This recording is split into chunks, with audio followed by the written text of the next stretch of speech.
Hello Dallas Cowboys fans. Let's get to more Cowboys news. Don't forget to like and subscribe to the channel so you don't miss any news about your team. Dallas Cowboys Dak Prescott for $60 million a year? I'm not worried, says Jerry Jones on the possibility of highest paid of all time. Dak Prescott of the Dallas Cowboys for $60 million a year? I'm not worried, says Jerry Jones about the possibility of the highest paid player of all time. Yes, the high cost of doing business with Dak Prescott is likely to get higher and higher as more success comes the Dallas Cowboys' way. And Cowboys owner Jerry Jones is ecstatic about it. I'm here like everybody else wanting him to be the MVP, Jones said recently at the NFL owners' meetings in Dallas. We're trying to win the Super Bowl. Obviously, we have a better chance of winning it with him at QB playing at this level. And furthermore, in the category of obviously, if the QB is playing at that level and advances or even wins the MVP and then the Super Bowl, the best chance to win on the field will require better pay at the negotiating table. Most of this is not surprising.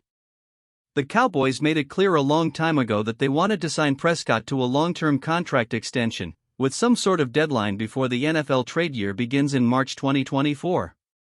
Why then? Prescott will be entering the final year of his 4-year, $160 million contract that he signed in 2021, a contract that currently carries an unsustainable $59 million cap hit in 2024. It was always the plan even in 2022, when Prescott was involved in an NFL-leading 15 unusual interceptions, to rework the deal so that the $59 million would never reach the cap.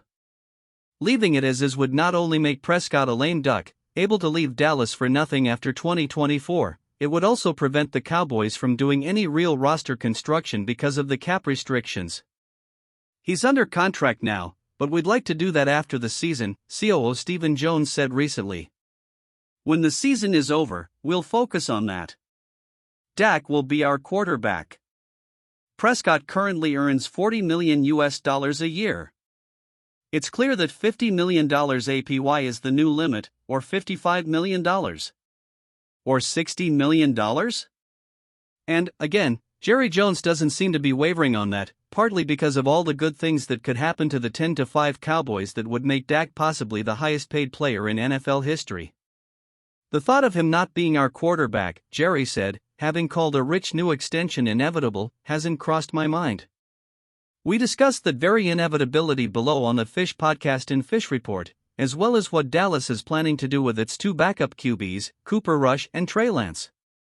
Speaking of money, Mark Cuban's big bet on Texas gambling faces long odds in Texas Senate. Will the Mavs' new Las Vegas owners be able to overcome conservative Texas senators' opposition to gambling? To understand the financial mega-muscle that will arrive in Dallas in 2024, a bit of simple maths. According to Forbes, the net worth of Dallas Cowboys owner Jerry Jones is $14.5 billion. Mark Cuban of the Dallas Mavericks is worth $6.2 billion. Dallas Stars owner Tom Vigliotti $3.7 billion, and the recently christened head of the Texas Rangers League, Ray Davis, $2.9 billion.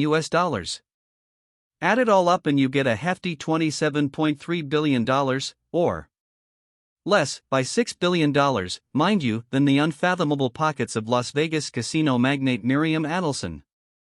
With son-in-law Patrick Dumont, Adelson heads the group that built the Venetian and the Palazzo in Las Vegas. This week, the NBA Board of Governors unanimously approved the acquisition of Maeve Ricks for $3.5 billion.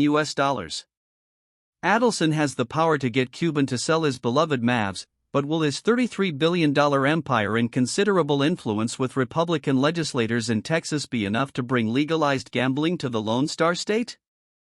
If so, are the Mavs keen on Dallas? Tom Landry and Don Carter are rolling over in their graves.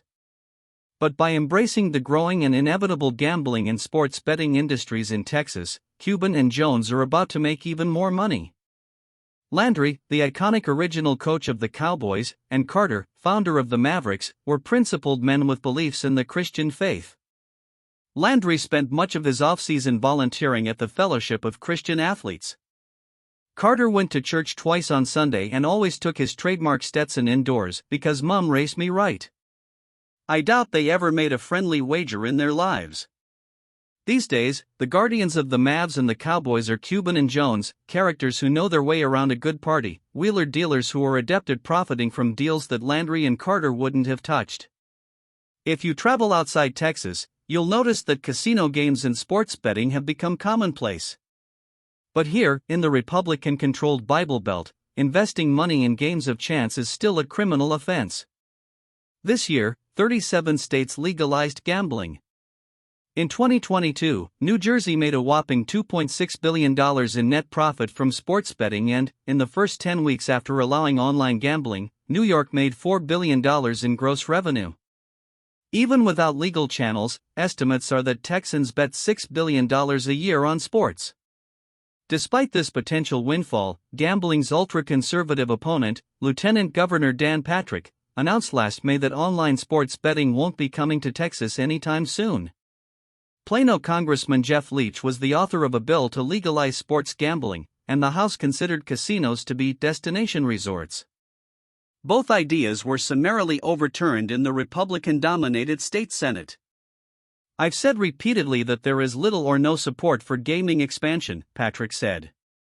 We don't waste time on bills without the overwhelming support of the Republican Party. Texas remains a red state. Against that daunting backdrop, Cuban and Jones are betting on Texas. Jones is fiscally red, Cuban socially blue.